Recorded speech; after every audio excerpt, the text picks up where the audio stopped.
L'analyse de la commande des mouvements respiratoires à partir du bulbe et de la protubérance constitue l'exemple type d'un domaine de la physiologie où les recherches n'ont progressé que très lentement depuis un demi-siècle.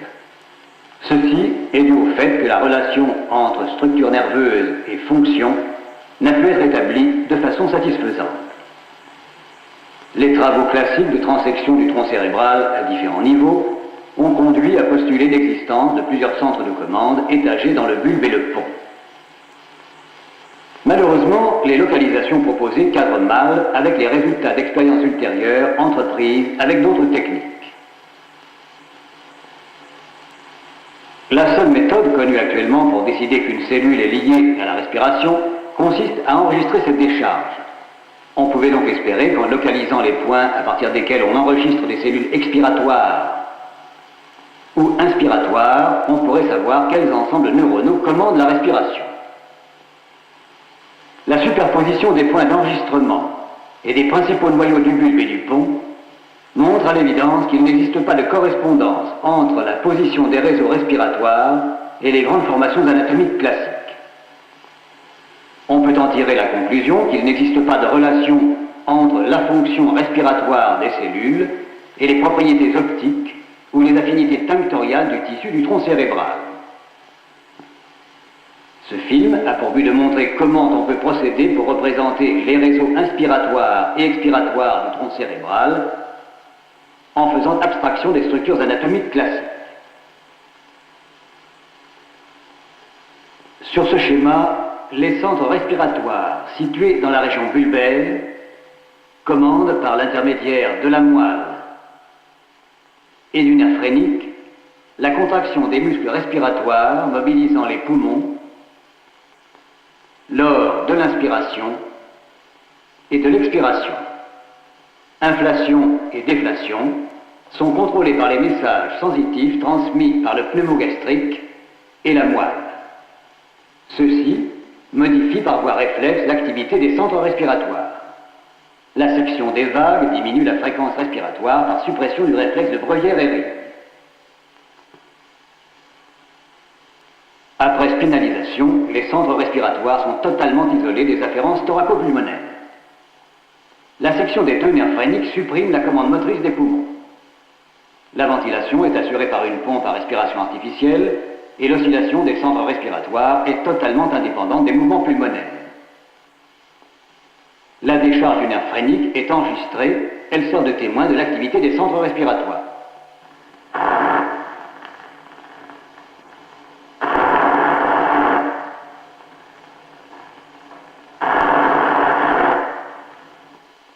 Le chat est fixé dans un appareil de Horsley-Clark.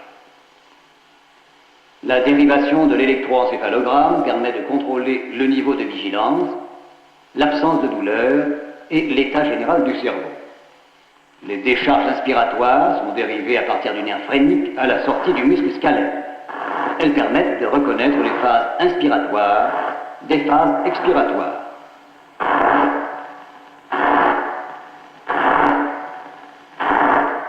Le portoir de microélectrode est positionné dans les coordonnées Horsley-Clark de la région à explorer.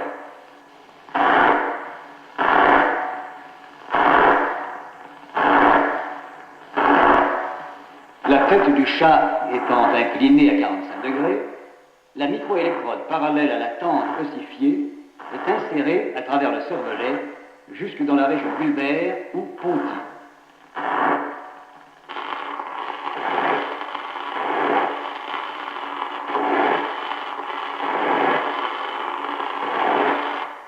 Les décharges unitaires dérivées à partir de la pointe de la microélectrode sont enregistrées et visualisées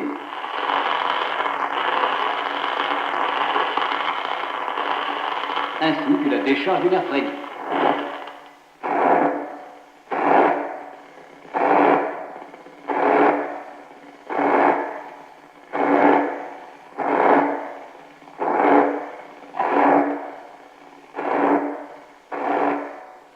Les deux activités sont comparées.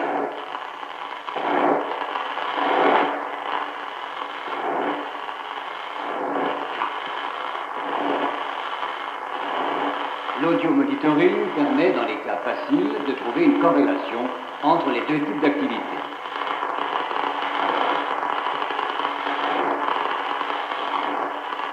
Ainsi, actuellement, on enregistre une cellule phasique déchargeant en phase avec l'inspiration.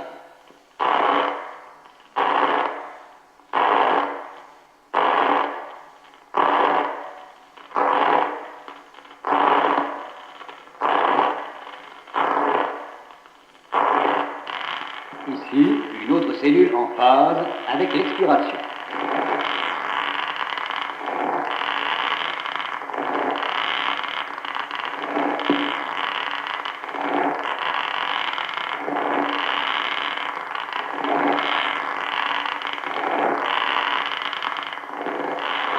Lorsque les microélectrodes permettent de détecter les petites cellules respiratoires, on constate que les décharges prennent un caractère tonique.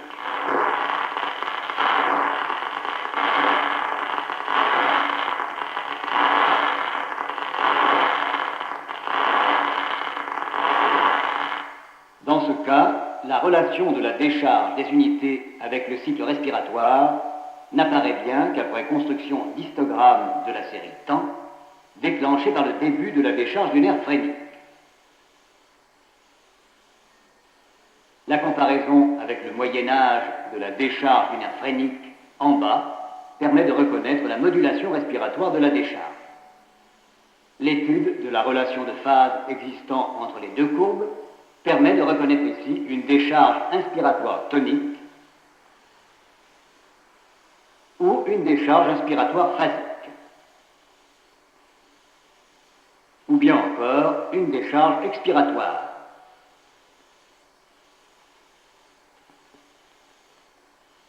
À la fin de la descente, au cours du contrôle histologique, la position de la microélectrode est repérée par une microcoagulation.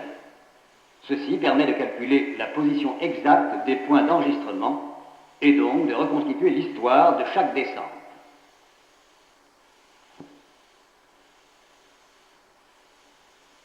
À la suite de l'exploration complète de la région bulbo-protubérantielle faite sur de nombreux animaux, on établit un atlas de cartes anatomiques standards.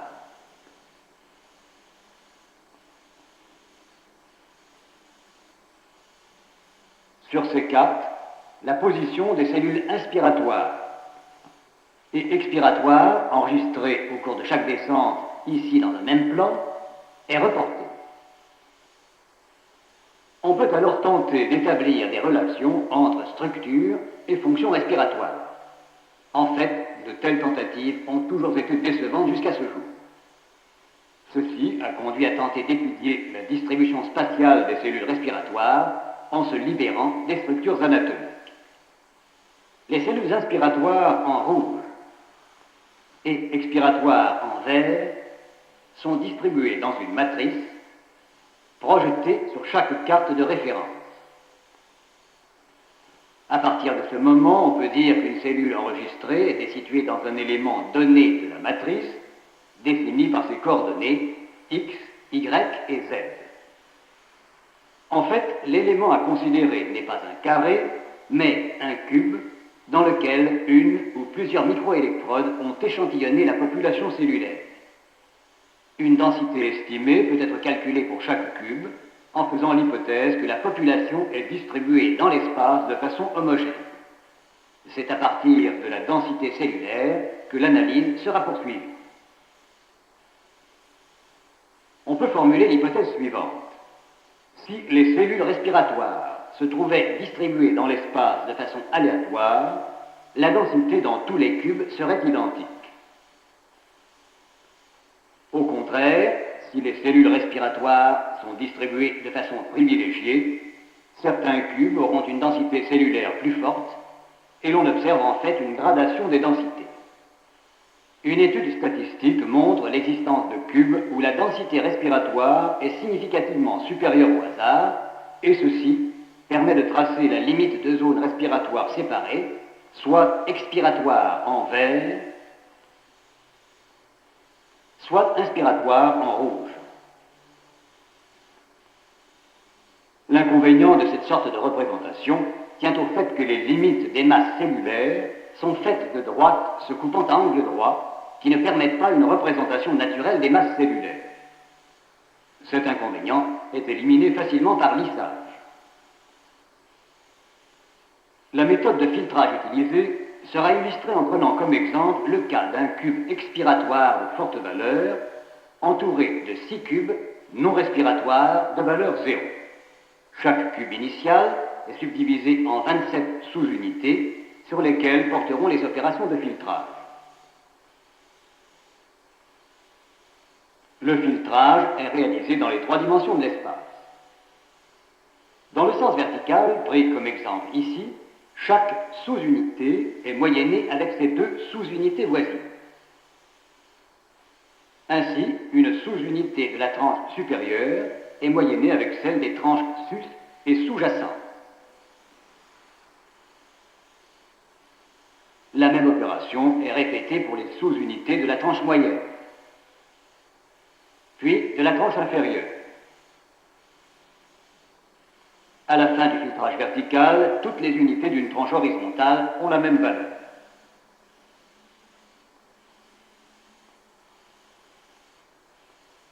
L'opération est appliquée ensuite dans le sens latéral, ce qui modifie les valeurs des sous-unités extrêmes de chaque tranche horizontale. La dernière opération est effectuée dans le sens antéro-postérieur. On remarque qu'à la fin du filtrage, seule la sous-unité centrale a gardé la valeur initiale du cube. Les 26 sous-unités qui l'entourent ont pris des valeurs intermédiaires entre la valeur initiale et la valeur des cubes voisins.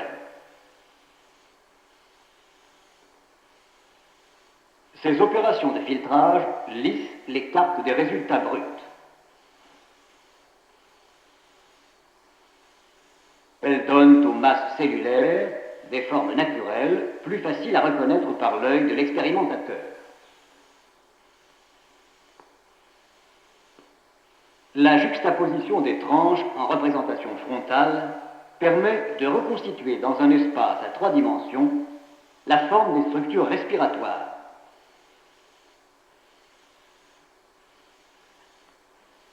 À l'intérieur de celles-ci existent des foyers de forte densité.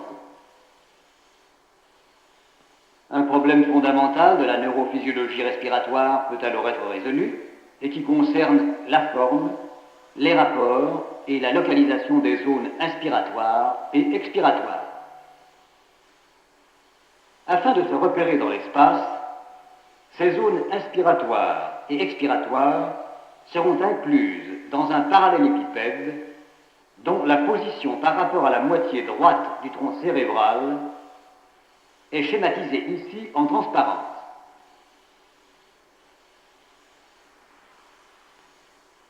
Le petit parallélépipède situé en haut, en avant et en dehors indiquera la position du système pneumotaxique.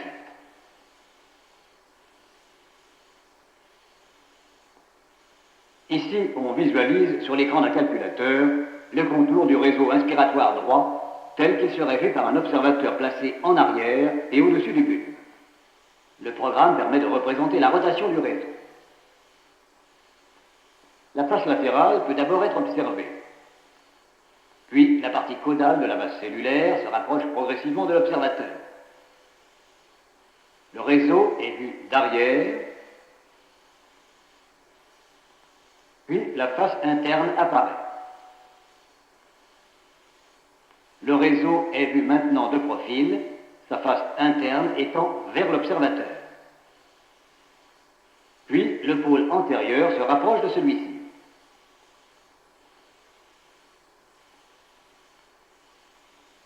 La rotation se poursuivant, on voit apparaître à nouveau la face externe du réseau inspiratoire. On note l'orientation de la masse cellulaire dans le sens rostrocaudal, parallèlement au grand axe du tronc cérébral. On remarque la situation de masse principale à la partie caudale du bulbe. Une représentation identique est réalisée pour le réseau expiratoire. Au cours de la rotation antihoraire, on voit successivement se dégager la face postérieure,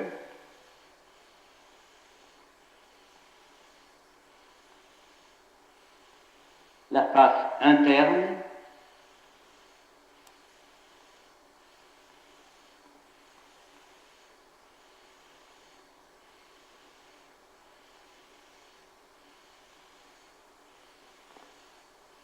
puis le pôle antérieur,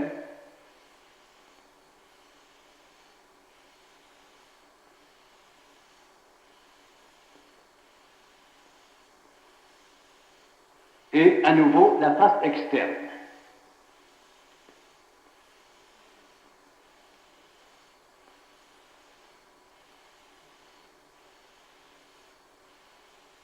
On note que contrairement au cas du réseau inspiratoire, la masse principale du réseau expiratoire est située à la partie rostrale du bulbe.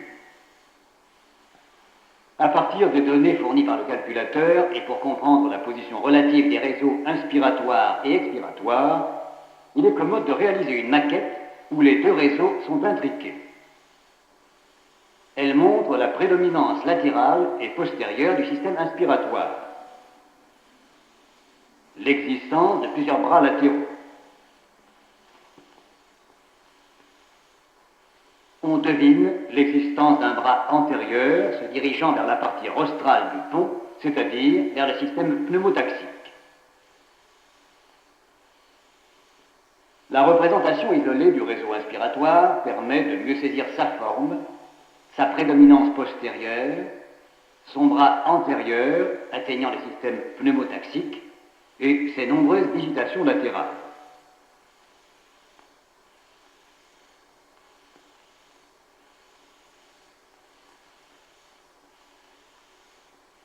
L'examen de la face interne du système montre la prédominance antérieure et médiale du réseau expiratoire.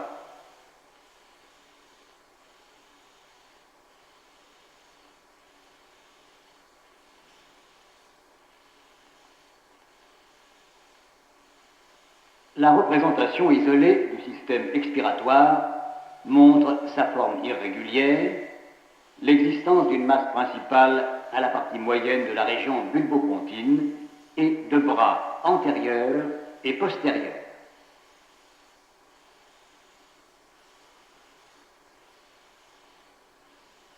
D'autre part, on remarque sur la représentation simultanée l'entrelacement des bras antérieurs qui assure probablement une grande surface de contact entre les deux réseaux. Cette maquette ne montre que les limites du système inspiratoire.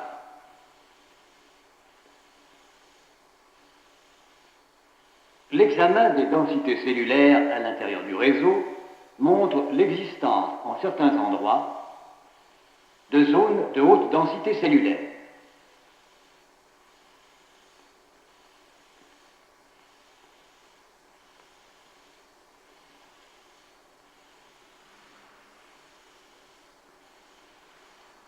On reconnaît ici le contour de la masse inspiratoire.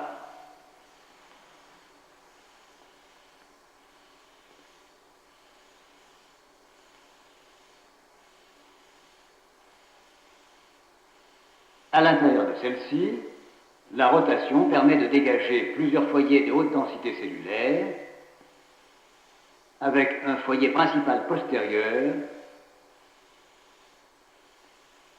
et plusieurs foyers disséminés.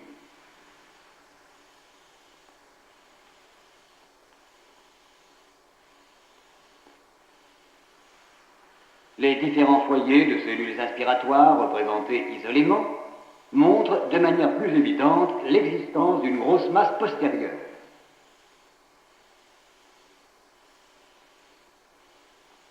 De la même façon, les foyers de haute densité expiratoire peuvent être isolés et visualisés.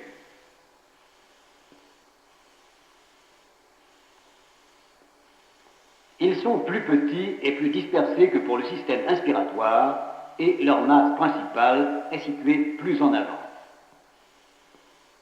La représentation simultanée des foyers de haute densité expiratoire et inspiratoire permet de comprendre leur position relative.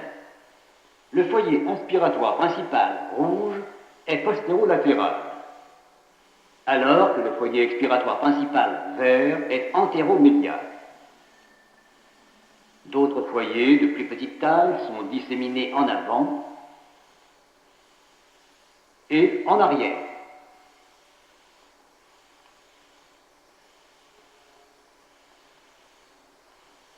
Ces foyers de haute densité inspiratoire et expiratoire peuvent être représentés en même temps que le contour des grandes formations nucléaires du tronc cérébral. À partir de cette maquette, on peut tenter une interprétation des rapports anatomiques existant entre les foyers de haute densité et les principaux noyaux sensorimoteurs.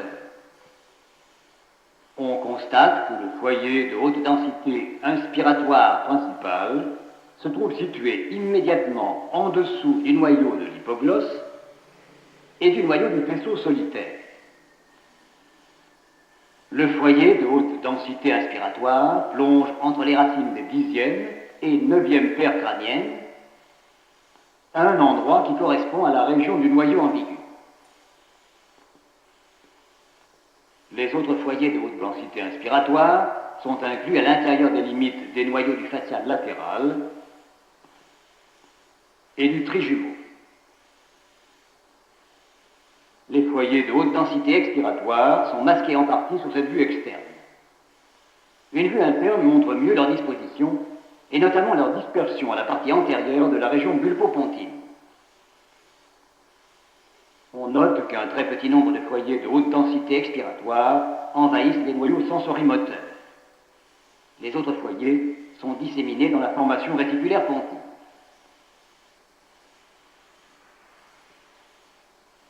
Ainsi donc, il est possible de reconstruire des modèles anatomiques de réseaux neuroniques dont tous les éléments ne peuvent pas être repérés par une méthode microscopique. Ces reconstructions, réalisées à partir d'enregistrements électrophysiologiques, font largement appel aux techniques informatiques. Leur principe est de traiter des cartes de densité unitaires. Elles permettent d'analyser les contours des masses cellulaires, leur organisation interne, et enfin leur rapport avec d'autres masses cellulaires, par exemple les grandes formations anatomiques classiques. Dans le cas des centres respiratoires, elles ont permis pour la première fois de représenter de façon cohérente la morphologie des réseaux inspiratoires et expiratoires du tronc cérébral.